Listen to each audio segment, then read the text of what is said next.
ঠুঙ্গা মধ্যে সার বুনো কে আর মধ্যে আছে পটাশ পটাশ গাছের মধ্যে বললে গাছ ইয়েবো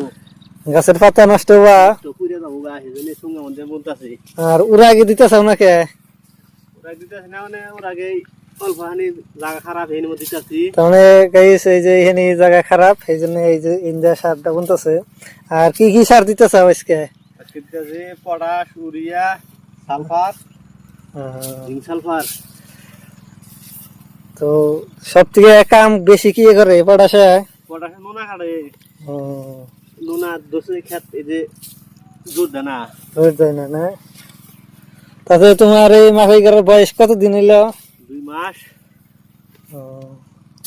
তো গাইস দেখেন 2 মাসে কিন্তু মাখাই গাছ ভালোখানি বড় হয়েছে এইখানি জায়গা অল্প খারাপ আর ইন্দা কিন্তু অনেক ভালো আর কি চেহারা তে মাখাই গাছের মধ্যে পটাশটা সবসময় আসলে ব্যবহার করা লাগে না তাতে কি হয় উপকারটা কি হয় গাছটা ফলমান হয় কিবার কাম করে তো ভিডিওটা আজকের মতো এইটুকুই